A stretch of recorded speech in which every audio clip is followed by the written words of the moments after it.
भगवान के विराट स्वरूप का पाताल से लेके शिशुमार चक्र पर्यंत ब्रह्मलोक पर्यंत भगवान के विराट रूप का वर्णन है। नरक भी भगवान के श्रीअंग से बाहर नहीं है, वो भी इस ब्रह्मांड में ही है। 28 प्रकार के नरकों का निरूपण, और उनसे बचने के लिए नाम के आश्रय नहीं, नामाभास से भी नरक की यातना की निवृत्ति हो जाती है।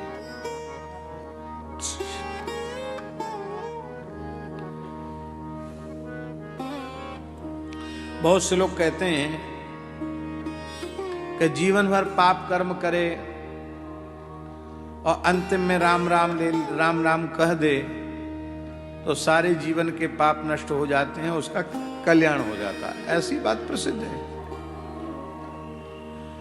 और इस प्रसिद्ध बात का हम अनादर नहीं कर रहे हैं, हम इस पर अश्रद्धा या अविश्वास नहीं कर रहे हैं। पर कुछ कुतार्किक ऐसा कहते हैं ये बात सही नहीं है, ये लोगों को नाम में लगाने के लिए ऐसा कह दिया गया, वस्तुतः ये है नहीं। क्यों ऐसा कोई बताओ व्यास जी जो जीवन भर पाप कर्म किया हो और एक बार भी राम राम न बोला हो और मरते समय राम बोला हो, उसका उद्धार हो गया हो? बताओ कोई है ऐसा?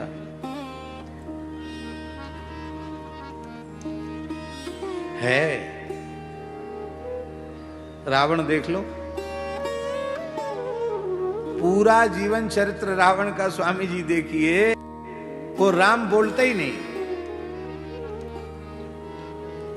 मिल तपसिनते भयउ लवारा, जब बोलने का अवसर आता है तो तपसी कह के संबोधित करता है। चलो राम जी से विरोध होगा, लक्ष्मण जी का तो नाम ले सकता था, वो लक्ष्मण जी का नाम लेने में भी परहेज करता है। लघु तापस कर बाग बिलासा, जब चिट्ठी गई ना, सुखसारण ने चिट्ठी दी, अरे बोले छोटा तपस्वी, उसका ये बाग विलास है, ये कुछ नहीं है। एक बार भी पूरा चरित्र उठा के देख लो, कभी राम नहीं बोला हुआ। कहीं लक्ष्मण का नाम लेने से भी काम ना बन जाए, डर के मारे लक्ष्मण भी नहीं बोला। बड़ा तपस्वी राम जी को, छोटा तपस्वी लक्ष्मण को।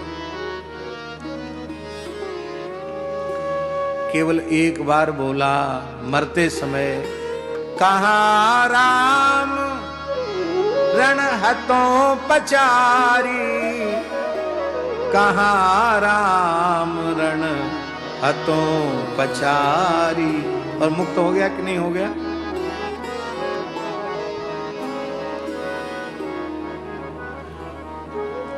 नाम महात्म्य का निरूपण संभव नहीं है, क्योंकि कहा कहूं लगी नाम बढ़ाई, कहा कहूं लगी नाम बढ़ाई, राम न सकई नाम गुण गाई, राम न सकई नाम गुण गाई। नामाभास से अजामिल जैसे पापी का उद्धार हो गया है। अजामिलो यगाधाम किम पुनः श्रद्धया गृणन्। अजामिल भी धाम चला गया, फिर किम पुनः श्रद्धया गृणन्।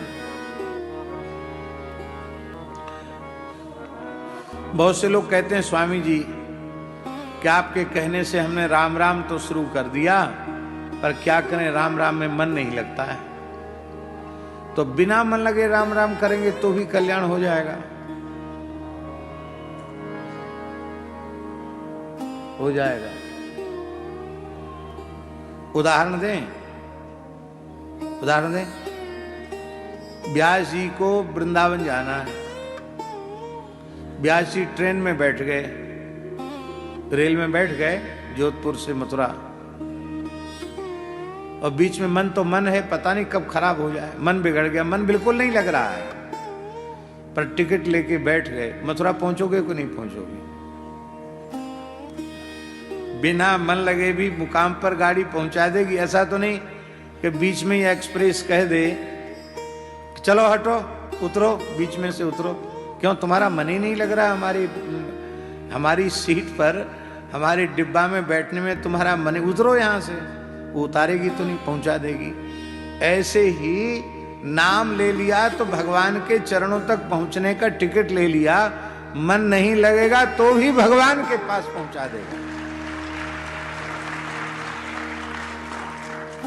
वैष्णव का स्वरूप क्या है? वैष्णव का धर्म क्या है? भैया, वैष्णव का धर्म है वेदादि शास्त्रों में जीवों के कल्याण के जितने साधन कहे गए हैं, उन साधनों को हजारों बार विधि पूर्वक करने से जिस पुण्य की प्राप्ति होगी, और भगवान के नाम का धोखे से एक बार उच्चारण करने से जिस पुण्य की प्राप्ति होगी, वह पुण्य उन हजारों बार समस्त वैदिक कर्मों के अनुष्ठान से जन्य पुण्य के, वह पुण्य नामोच्चारण के पुण्य के 16वें अंश की बराबरी नहीं कर सकता।